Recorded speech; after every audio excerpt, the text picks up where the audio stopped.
que da vueltas, ¿no? O sea, o al menos los viejos dicen eso.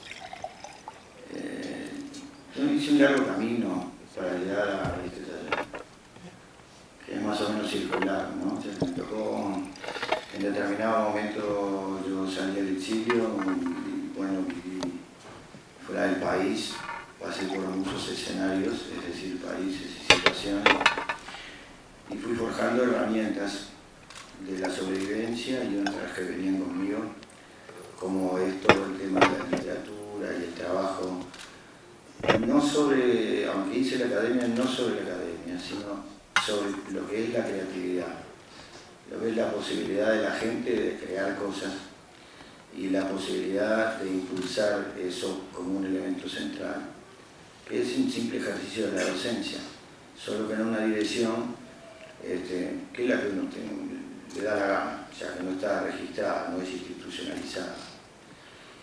Entonces, fui forjando las herramientas de esto, de las escrituras creativas, ¿no? En distintos niveles y en distintas oportunidades, en ámbitos, yo qué sé, universidad, talleres, barrios, colectivos, de distintos países y distintas lenguas. Claro, cuando yo volví al Uruguay, como siempre los regresos ideales no existen, es decir, y uno se enfrenta a una idea de lo que fue o de lo que conserva en la memoria y tiene que actualizarse. Eso lo sentí mucho con la poesía, porque en la poesía, toda la poesía mía es del exilio y toda la poesía es siempre un barco que busca un puerto al cual llegar, supone un muelle donde entra por la ciudad vieja y después se encuentra con un mundo más o menos conocido. Sin embargo, eso, una vez que llegas, te das cuenta que aquellos pensamientos estaban de alguna manera detenidos en el momento en que te fuiste. Actualizándome, llegando a trabajar aquí en el medio de distintas maneras y distintas formas, un día me encuentro con Clarel y con Daniel, que tienen una proposición justamente sobre este tema. Y bueno, yo lo pienso un poco y le digo, vamos arriba, a ver qué pasa. Para mí fue toda una experiencia y fue todo un crecimiento, incluso en mi formación ya formada. Es decir, porque la experiencia yo puedo catalogarla de singular, igual que a este libro, que es un libro singular. Y es un libro singular porque no consta de relatos que sean en una sola dirección, sino que son todos relatos distintos, escritos de formas diferentes, a partir de sucesos también muy peculiares. El proceso fue complejo, porque era un proceso que contenía la vida vivida, que contenía el silencio, que contenía la ruptura del silencio, que contenía los sufrimientos no dichos, que contenía las solidaridades ejercidas sobre cuerpos que se desvanecían o que ya no estaban, otros que sí. Eran compañeros que muchos de ellos no se conocían entre sí. Pocos habían hablado de sus intimidades, incluso con la familia o con los más allegados. Había toda una memoria para recrear y había una necesidad que ellos también tenían de recrearla. Y en esa tarea nos pusimos, ellos y yo y ellos. Es decir, es cierto lo que dice Karina sobre los personajes, la construcción de los personajes, la estructura, todas esas cosas. Es decir, que de alguna manera yo lo usé para distanciar la experiencia directa del contacto con las historias íntimas. Porque cuando uno entra en el abismo de lo que significó todo lo que pasó durante ese periodo en las cárceles clandestinas, en los cuarteles, en todos esos lugares, las heridas podrían haber salido de inmediato, digamos, es decir, la palabra podría haberse ejercido, pero la propia sociedad, es decir, y los subgobernantes no estimularon este proceso. Entonces el silencio se ocluyó y al mismo tiempo que el silencio había ocluido estos pensamientos, surgía paralelamente otra cosa que era distinta e irreconocible con el tejido que nosotros teníamos en el momento anterior. Es decir, un tejido social de una polis uruguaya que había sido la base, yo creo que del no y la base del final de todo. Es decir, una serie de valores, de solidaridades, de concepciones, de sueños, de elementos, de perspectiva, de ideologías, de choque de ideologías, de discusiones, de posibilidad de construir siempre en una dirección. Esa polis que se fue generando en los barrios, que se fue generando en las casas, que se fue generando en la escuela, que se fue generando en la cancha de fútbol, que tuvo alternativas con todas las otras cosas, ese tejido estaba en nuestra sociedad. El autoritarismo trató de cortarlo y pasó algunos elementos del autoritarismo a esta nueva democracia recuperada.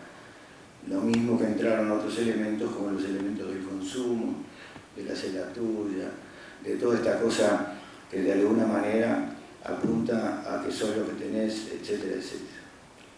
La experiencia del taller fue sensacional a este nivel, porque cuando todos estos compañeros que además corrieron el riesgo de someterse a este proceso, empezaron a trabajar, todo este tejido es como si hubiera vuelto a la primavera. Es que todo empezó a reverdecer. Reverdeció la solidaridad, reverdeció el respeto, reverdeció el escuchar al otro, reverdecieron todos los elementos del respeto a la intimidad y de la conciencia de la colectividad. Por ejemplo, un compañero planteaba un tema. Ese tema exigía que, para dominar el tema y su amplitud, que trabajáramos sobre un asunto específico. En eso, los demás compañeros ayudaban a esta persona, y esta persona discutía o ayudaba, etcétera, etcétera. Todos pasamos por procesos personales muy profundos, muy dolorosos, y otras veces muy alegres, muy simpáticos, muy casi al borde de la borrachera sentimental. Y bueno, fue duro y fue complejo, pero fue sistemático. O sea, estas cosas no se hacen así. Un escritor para formarse de repente necesita 15 años en la base para alargar su primera producción. Y estos galácticos en 3 años estaban afuera. Pero claro, incentivamos eso con un proceso muy medido y muy pensado. Es decir, porque había discusiones que se daban en un nivel y cuando uno podía intervenir lo pasabas a otro nivel. Y ahí usábamos la literatura, ahí usábamos la ficción, ahí usábamos los elementos técnicos, porque eso alejaba, separaba, hacía como en el caso de Brecht, ponía una distancia brechtiana entre las cosas para que se viera la cosa, ¿no? Y entonces, bueno, fue un proceso absolutamente rico. Pero aparte de la riqueza de este proceso, después, a esta altura, aparece otra riqueza. Nosotros estamos aquí porque hay un libro que se editó. Lo editamos nosotros, los dueños de ese libro, digo, los dueños, en realidad, los propietarios de ese libro son los que lo escribieron. ¿Cómo se hizo eso? Se hizo ampliando lo mismo que habíamos generado dentro del grupo. En el grupo se había generado un colectivo en actividad. Es decir, no trabajábamos para que el ancla del recuerdo pesara como un plomo sobre nuestras vidas y seguir así yéndonos en este pasaje que es la tierra, sino que al revés. O sea, hubo una especie de resurgimiento, de renacimiento, en la medida en que las dificultades se superaban, todos los participantes entraban en otra cosa. Y cuando se concreta el libro, cuando se apunta el libro, empiezan a aparecer las solidaridades de 8 sindicatos, y no pusimos más sindicatos porque ya teníamos el dinero para editar. Es decir, gente solidaria concreta de la clase obrera que se puso a trabajar en esto.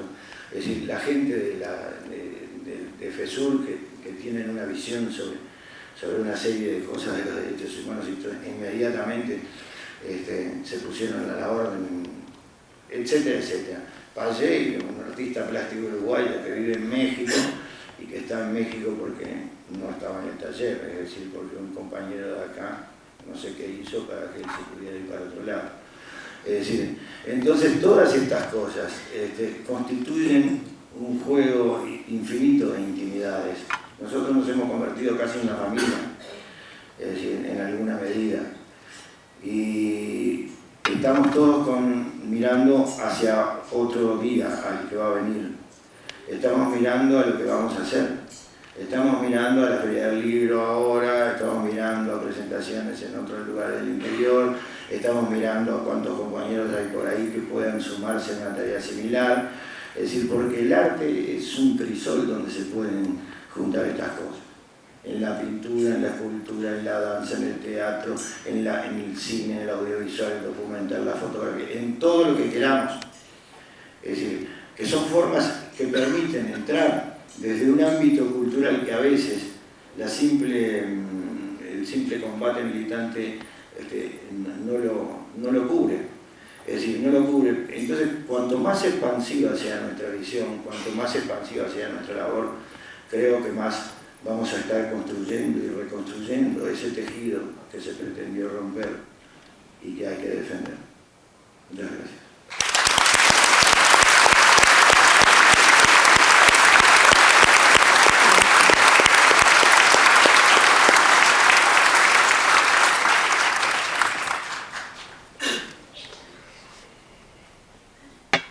Bueno, muy buenas noches.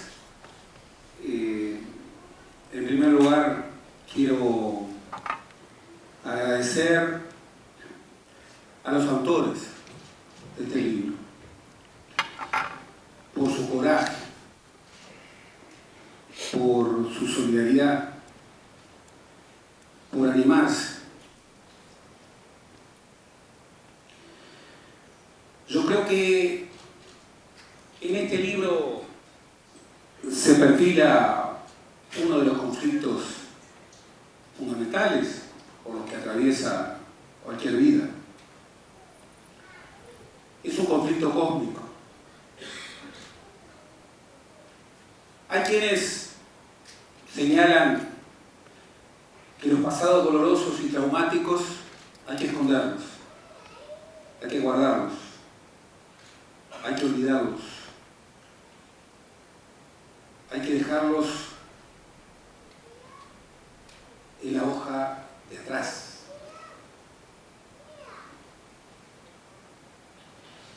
Y bien, habemos quienes, y me enorgullece mucho pertenecer a ese nosotros, que decimos que es imprescindible atravesar ese desierto, ese camino doloroso, ese camino difícil de narrar y de narrarle a los otros los pasados dolorosos y traumáticos. Y de hacerlo con la mayor convicción y también buscando la comunicación. Y para que haya comunicación tiene que haber oídos abiertos.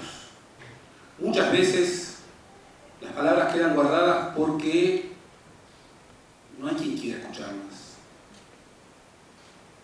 Primo Levi decía que muchas veces la indecibilidad, el no poder contar el pasado traumático, tenía que ver con algo tan terrible y al mismo tiempo tan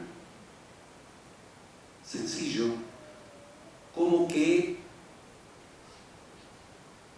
quienes han sufrido mucho aburren. Falta escucha, falta audiencia. Y vivimos en una sociedad que cultiva esta idea de dejar el pasado, incluso de dejar el pasado no traumático, de dejar el pasado, de vivir un eterno presente, de vivir el instante, incluso también porque se correlaciona una cosa con la otra, de dejar el pasado porque el futuro lo van a definir otros. Tampoco hay que preocuparse mucho del futuro. Lo va a definir la tecnología, lo va a definir el mercado, lo van a definir los poderosos.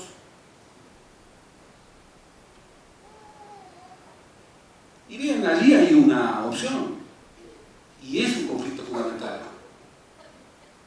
Y sobre todo es un conflicto fundamental en el que una y otra vez una sociedad, un colectivo, cualquier identidad, necesita involucrar a los jóvenes, a los más jóvenes, a los que vienen,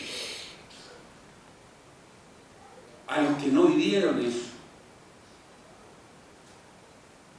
Y esa es una tarea que muchas veces se identifica con la vida, con vivir. Si no logramos transmitir a las nuevas generaciones la necesidad de hurgar, de explorar, de profundizar en torno a los pasados dolorosos y traumáticos que vivimos, seguramente dejaremos en sus mochilas conflictos que reaparecerán, porque es vano exorcizar o pretender exorcizar el pasado traumático imponiendo la no transmisión. Es vano. La historia universal lo demuestra una y otra vez, tosudamente. El pasado siempre llega al presente. Siempre. Lo que ocurre es que puede llegar de muchas maneras. Y la mejor manera es animarse a narrarlo, a registrarlo, a compartirlo. Pero por supuesto que no es una tarea sencilla. Hay una dimensión de la impunidad que tiene mucho que ver con el no relato, que es una de las formas del olvido, no la única.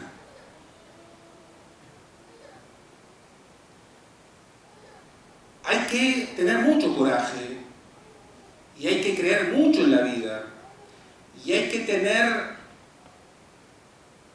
la marca de la alegría muy hondamente signada en el corazón para atreverse a decir y a sentir que el testimonio, el relato, es una necesidad sanadora, que el contar sana, y no sana solamente a uno que narra, sana también al que escucha.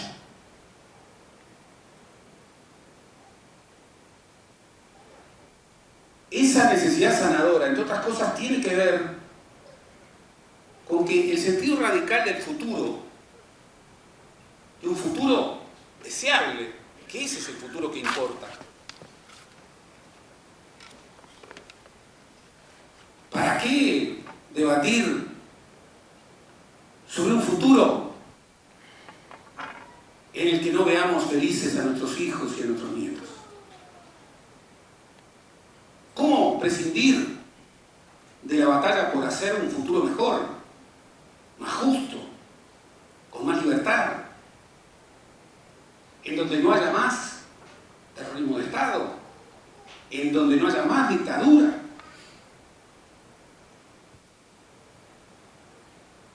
Entre otras cosas, eso pasa por expresar las palabras guardadas. Todos tenemos palabras guardadas. Todos.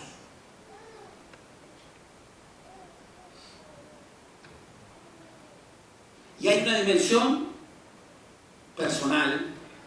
Uno puede narrar en soledad y es un camino. Pero también, y el taller lo revela, la experiencia de narrar las palabras guardadas puede emanar de una experiencia colectiva y solidaria, personal, en donde uno relata en relación al otro, que eso es lo que diferencia a una persona de un mero átomo individual.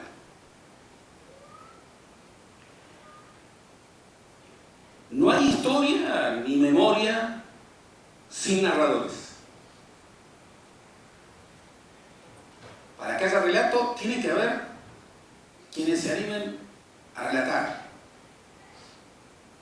Y eso que parece tan obvio, no es nada trivial. Hay que tener mucho coraje para narrar muchas de las cosas que aquí se narran. Mucho coraje. Hay diferentes maneras de narrar. No hay ninguna disciplina que monopolice la narración del pasado. La historia no monopoliza el relato de ninguna tribu. Hay muchas disciplinas y muchos oficios que desde distintas reglas, desde distintos perfiles, construyen caminos diferentes para recuperar el pasado. Y hay fronteras, por lo general, las franjas más innovadoras, fronteras penumbrosas que hay que saber caminar entre oficios diferentes. Por ejemplo, Hobsbawm, un gran historiador, decía: hay que discernir la diferencia intelectual de la historia y de la memoria. No hay que confundir historia y memoria. Pero también hay que aprender a caminar en las fronteras penumbrosas entre la historia y la memoria. Para llegar a la realidad, porque nadie administra la verdad sobre el pasado,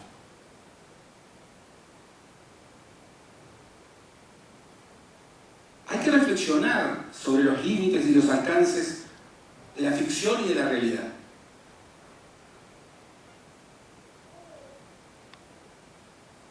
Siempre hay una pugna y un encuentro, ambas cosas, un conflicto y una articulación entre ficción y realidad.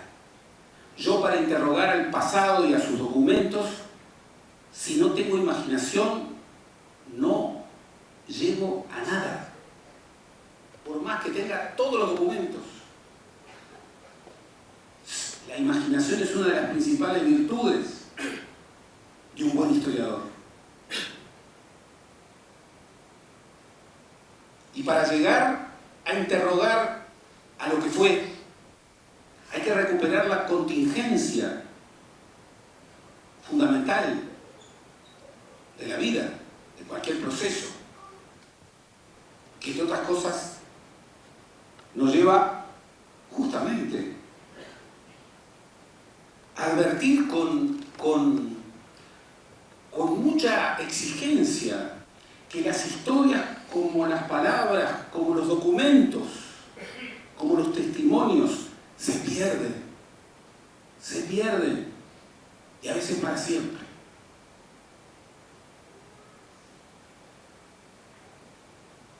Cuando mueren figuras, y particularmente historiadores, pero no solo, a mí siempre figuras queridas, a mí siempre me desafía la idea: ¿cuánto se perdió? ¿Cuántas historias no construidas se perdieron? ¿Cuántas pistas a documentos fundamentales ya no se recuperarán? Por eso, el pasado siempre llega al presente, como decíamos, pero al pasado hay que narrarlo, sobre todo si es traumático y si involucra dramáticamente la experiencia de muchos. Y para eso hay que recuperar la dignidad de las palabras. No cualquier palabra sirve para narrar un hecho. Y muchas veces hay que buscar y buscar y buscar las palabras. Y la lucha contra el papel en blanco, de la que tanto se habla, es la lucha por construir un vínculo con un lector, con alguien que escuche, con alguien que ya no existe. Los historiadores vivimos hablando con los muertos, pero vivimos haciendo contemporáneos a los muertos con un sentido muy concreto. Como decía otro historiador maestro, Lucien Febvre, los historiadores interrogan al pasado para aflojar las mochilas de los hombres del presente, de las personas del presente.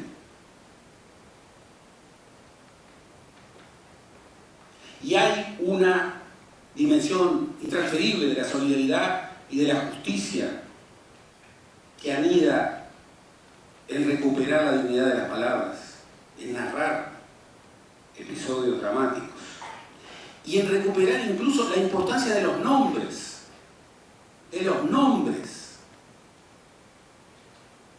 que no pueden ser subsumidos en la multitud, que no pueden ser subsumidos en una clase, por más que tengan una dimensión colectiva, que no pueden ser subsumidos en el pueblo, por más que esa sea una referencia fundante, tienen que recuperar su nombre. Los primeros de mayo en el siglo XIX, que articulaban la experiencia de las fiestas del trabajo de la primavera con la experiencia de las luchas renovadas, internacionales, de los nuevos sindicatos, muchas veces incorporaban en las calles por donde cruzaba la multitud escaleras. ¿Para qué? Para que todos pudieran subir y mirar y sentirse parte de un colectivo, sentirse parte de algo que no empezaba ni terminaba con ellos, de un nosotros movilizador, tensionado hacia el futuro. Pero todos y cada uno de ellos eran también nombres, personas. Por eso,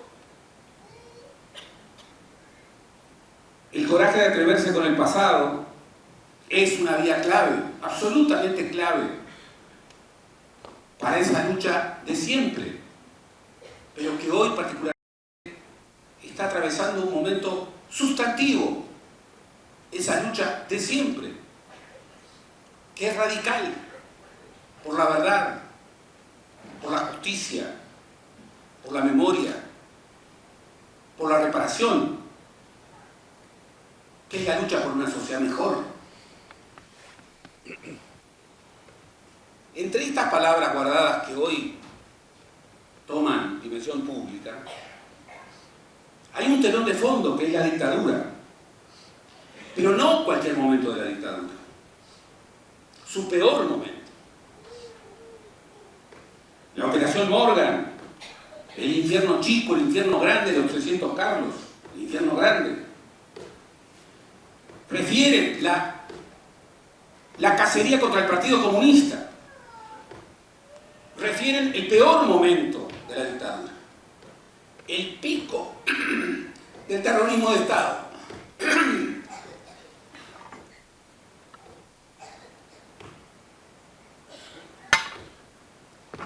Siento unas botas sonando ahí. Por favor.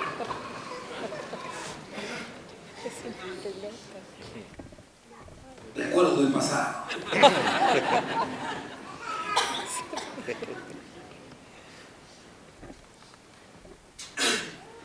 El terrorismo de Estado no es el exceso de la represión.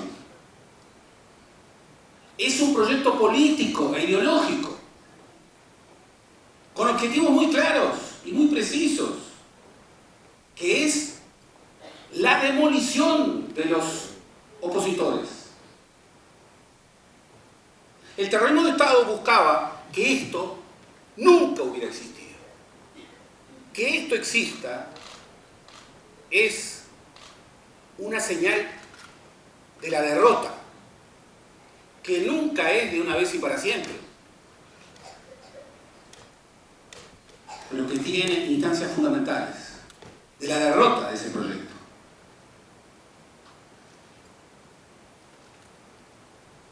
No es casual que el momento pico del terrorismo de Estado se haya vinculado con el proyecto fundacional de la dictadura, con el año de la orientalidad, con los memorándum, con los asesinatos viles, con el aplastamiento de cualquier perspectiva de transición, con el ensañamiento, con algunos colectivos.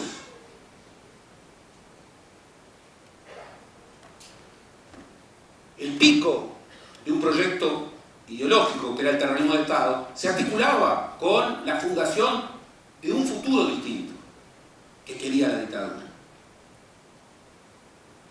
Y por eso, entre estas palabras guardadas, hay momentos estelares de historias personales y momentos estelares de la historia uruguaya. Está ese viaje a Buenos Aires de Aide Santos Ramos, el primer viaje en avión, su primer viaje en avión,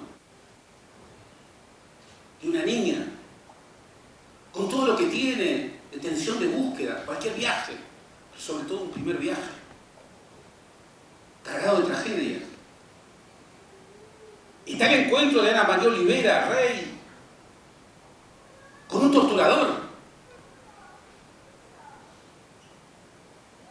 en un hospital. Está ese hablar con los muertos de Analía Morales. Está el contraste entre los recuerdos de un baile adolescente y el abismo de la tortura de Antonia Yáñez. Está esa imagen maravillosa de una madre y su hija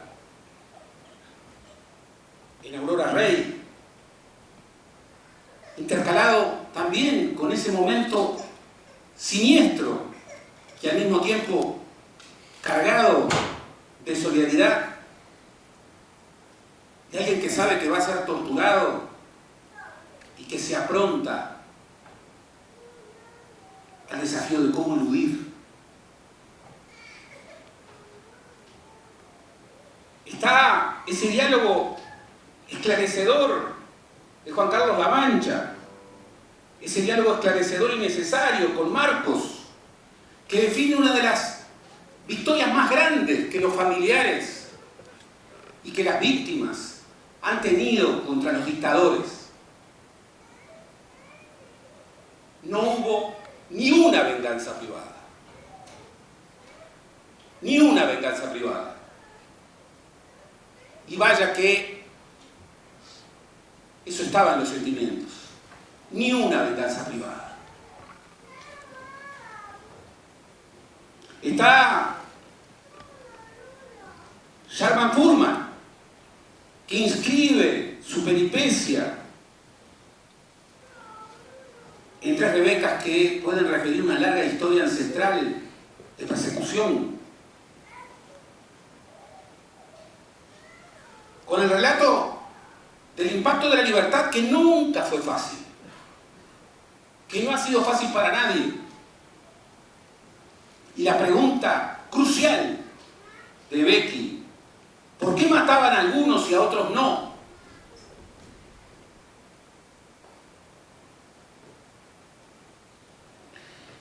Es sabido que en los manuales que instruían a los dictadores, uno de los consejos más reiterados era expresar y llevar adelante la arbitrariedad en el trato y la arbitrariedad en la resolución de este tipo de preguntas.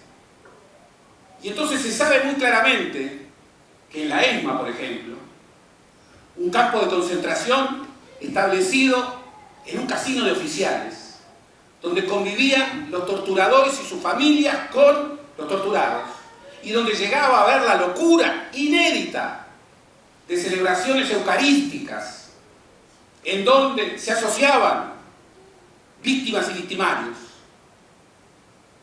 La arbitrariedad era la regla,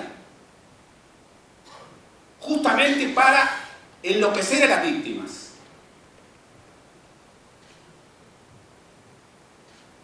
Está el recuerdo entrañable de Clarel, con esa dedicatoria que tanto lo revela a los perseverantes anónimos por su sitio en la memoria. Y está la reseña y hasta la foto de todos los elementos robados por esos delincuentes, hasta los 7 gansos. Está Daniel Staff y su recuerdo de la arbitrariedad como sistema de vida en el cuartel, donde entre los torturadores había competencias por el valor de torturar a una anciana, por el valor de quien era más arbitrario. Está el trabajo de Dora Campos, su recuerdo del jabón azul, la denuncia insólita e innegablemente ciudadana de retornar a una casa desvalijada e ir a la seccional a denunciar el robo.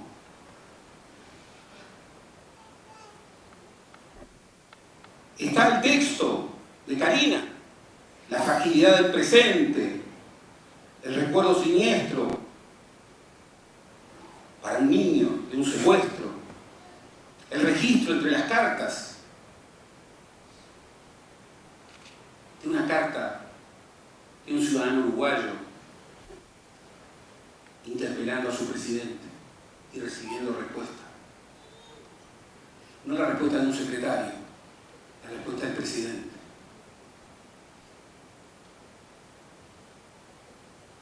Está el texto de Margarita Stoll, que transfiere el rumor, yo lo he escuchado, el rumor de la memoria, que refiere la diferencia radical entre una casa arrasada y una casa habitada. Y está Vilma Antúnez, desde el relato de Sharma, con la experiencia del exilio, con la experiencia del retorno, con la experiencia de las mareas de la memoria. Y están tantas historias allí, recuperadas desde la valentía y el coraje de mostrar las palabras guardadas. Por eso, gracias. Gracias. Gracias de corazón, a corazón abierto. Se necesita mucho coraje, mucha convicción. Esa convicción que hoy es más necesaria tal vez que nunca. En el futuro, en la posibilidad de construir una sociedad mejor, en la solidaridad con el otro, justamente para comunicar a los otros, múltiples, esas palabras guardadas. Siempre se cuenta que muchas familias de inmigrantes tenían en sus casas, como también hoy tienen tantos uruguayos migrantes, baúles con sus recuerdos. Y que muchas veces, en momentos de dolor y de alegría, ese baúl se abría, siempre con la misma búsqueda.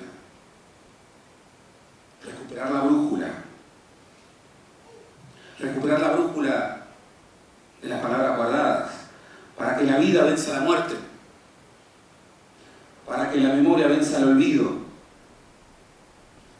para que la verdad venza la mentira institucionalizada, para que la justicia venza a la impunidad, para que el futuro venza al terror y para que el coraje y la solidaridad venzan al miedo.